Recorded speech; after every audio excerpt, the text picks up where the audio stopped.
वृंदावन में बांके बिहारी मंदिर के पास बरगद के पेड़ के नीचे एक बूढ़ी माँ ने अपना बसेरा बना लिया था। शक्ल सूरत से वह किसी अच्छे घर की लग रही थी। उनके चेहरे की चमक बता रही थी कि वह कोई भिखारिन तो नहीं है, परंतु उनके फटे हुए कपड़े उनकी दर्दनाक स्थिति का व्याख्यान भी कर ही रहे थे। वह अम्मा मैले कुचेले कपड़ों में ही एक चादर पर वहां पड़ी रहती थी। आज लगभग 10वां दिन था। मंदिर में जो श्रद्धालु माथा टेकने आते तो बूढ़ी माँ को थोड़ा बहुत प्रसाद दे जाते थे, या कोई राह चलता उस पर तरस खाकर उसे कुछ खाना दे जाता था, जिससे उसका गुजारा चल रहा था। श्रवण हर वर्ष अपने माता पिता की बरसी पर मंदिर में आता था और गरीबों को भोजन दिया करता था। उसके माता पिता एक रोड एक्सीडेंट में मारे गए थे। उसके बाद वह अकेला हो गया था। जिस समय उसके माता पिता की मृत्यु हुई थी उस समय वह कंप्यूटर इंजीनियरिंग कर रहा था और उसके आगे पीछे कोई भी नहीं था, लेकिन उसके माता पिता के दिए हुए संस्कार हमेशा उसका मार्गदर्शन किया करते थे। इंजीनियरिंग के फाइनल ईयर के बाद प्लेसमेंट के दौरान उसे एक बहुत अच्छी नौकरी मिल गई। अब वह एक मल्टीनेशनल कंपनी में बहुत ऊंचे पद पर कार्यरत था। शनिवार और रविवार की छुट्टी वह अपने दोस्तों के साथ घूमने में बिता दिया करता था, परंतु आज उसके माता पिता की बरसी थी, इसलिए वह आज मंदिरों में गरीबों के भोजन करवा रहा था। सभी गरीबों को खाना देने के बाद उसने पेड़ के नीचे बैठी बूढ़ी माँ की ओर नजर गई। सिरोल को बूढ़ी माँ के चेहरे में एक अजीब सा आकर्षण और स्नेह नजर आया। शायद वह हर बूढ़ी औरत में अपनी माँ और दादी को ही ढूंढता था। वह बड़े स्नेह से उस बूढ़ी माँ अम्मा के पास गया और बोला, अम्मा खाना खाओगी? लेकिन बूढ़ी माँ काफी उदास बैठी थी, शायद इसलिए उसने कोई जवाब नहीं दिया। फिर श्रवण बोला, अच्छा यह मंदिर का प्रसाद है, यह तो खा लो। तो बूढ़ी माँ ने उसकी ओर देखते हुए अपना हाथ आगे बढ़ा दिया। बूढ़ी माँ के साथ साथ श्रवण भी थोड़ा सा प्रसाद खाने लगा और अम्मा के पास ही बैठकर प्रसाद खाते खाते अम्मा से पूछने लगा, अम्मा आप कहाँ की हो और इस पेड़ के नीचे बैठी क्यों? बूढ़ी माँ ने ठंडी सांस लेते हुए कहा, अरे बेटा, अब यह पेड़ ही मेरा घर है। पहले मैं मथुरा में रहती थी, वहाँ मेरा अपना एक शानदार बड़ा सा घर था। मेरे पति की मृत्यु हो चुकी है। जब तक मेरे पति जीवित थे तब तक मुझे रानी बताकर रखते थे, परंतु पति के स्वर्गवास के बाद धीरे धीरे अपने ही बेटे भोग को मैं खटकने लगी थी। बहू तो मेरा चेहरा भी नहीं देखना चाहती थी। एक दिन मेरा बेटा मुझसे बोला, चलो अम्मा आज तो मैं वृंदावन घुमा कर लाता हूँ, बांके बिहारी के मंदिर चलते हैं और दर्शन करके आते हैं। मेरा बेटा मुझे अपनी कार में बिठाकर लाया था और मुझे इस मंदिर के किनारे बिठाकर यह कहकर चला गया कि कुछ जरूरी काम से जा रहा हूँ, 2 घंटे लग जाएंगे आने में। मैंने तो बेटे से कहा था कि मुझे भी साथ ले चल, परंतु वह नहीं माना। देखते देखते आज 10 दिन हो गए। इंतजार करते करते मेरी आंखें भी पथरा गई हैं, परंतु ना तो मेरा बेटा आया और ना ही उसकी कोई खबर।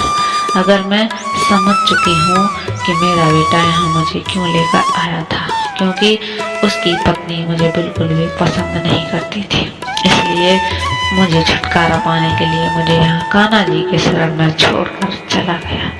कहते कहते बूढ़ी माँ की आंखें नम हो गई और चेहरा मुरझा गया। श्रवण के मन में उसकी स्वर्गवासी दादी और उसकी माँ की छवि दोनों एक साथ उभर आई और उसकी आंखों में आंसुओं की बूंदें छलक उठी। गरीबों को बांटने के बाद जो खाना बचा था उसने झट से निकाला और बूढ़ी अम्मा की चादर पर रख दिया। एक नवाला तोड़ा और अम्मा के मुंह में डाल दिया और खुद भी खाने लग गया। उसे ऐसा एहसास हो रहा था कि मानो वह अपने किसी परिवार के सदस्य के साथ खाना खा रहा हो। वो अम्मा के साथ कुछ देर वहीं बैठकर बातें करता रहा।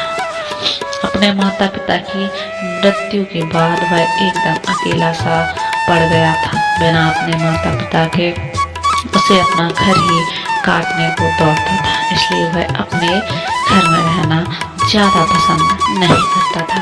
किसी दिन तो वह अपने घर में कदम तक नहीं रखता था। दोस्तों के साथ घूमकर आने दर्द को कम करके की कोशिश करता रहता था। परंतु आज जब बूढ़ी माँ से थोड़ी देर के लिए उसकी बातचीत की तो उसे एक अपनापन सा महसूस हुआ। उसने अम्मा से पूछा, अम्मा क्या आप मेरे साथ मेरे घर पर चलोगी?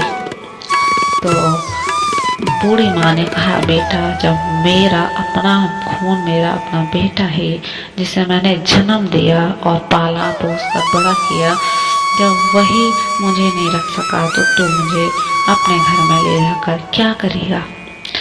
जब मेरा अपना बेटा ही मेरा ना रहा तो मैं दूसरों से क्या उम्मीद लगाऊंगी? रहने दो बेटा, मुझ पर दया मत करो। मैं यहीं बांके बिहारी की शरण में रहकर अपना जीवन जैसे तैसे गुजार लूंगी। फिर सरवड़ बोला, अम्मा मेरे माता पिता एक सड़क दुर्घटना में स्वर्गवासी हो गए और मैं इस दुनिया में बिल्कुल अकेला रह रहा हूँ।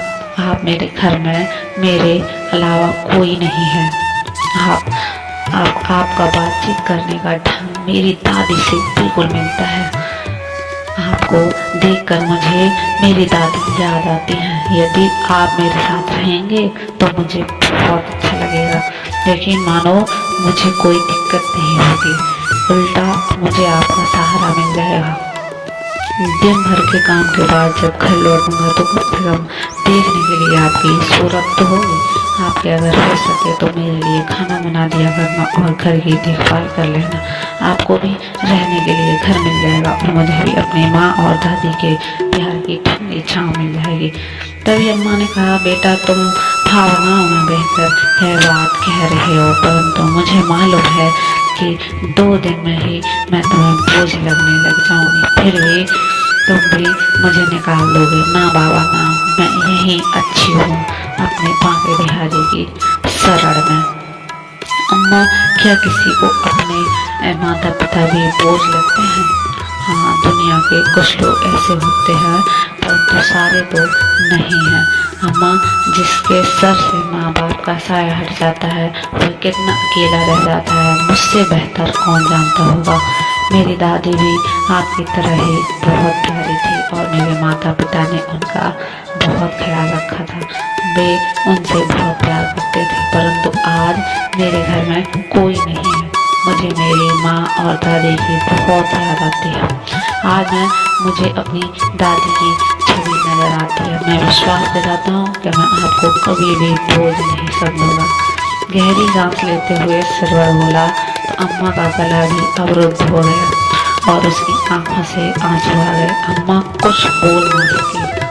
सरवर ने अम्मा का हाथ पकड़ा और बोला, चलो अम्मा, अब ज़्यादा मत सोचो, रात होने वाली है, अब आप अपने घर चलेंगे।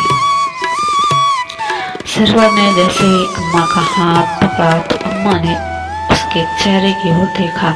सरवर की आंखों में अम्मा को सच्चाई नजर आ रही थी। उन्हें लगा शायद कान्हा जी ने ही सरवर को उसके पास भेजा है।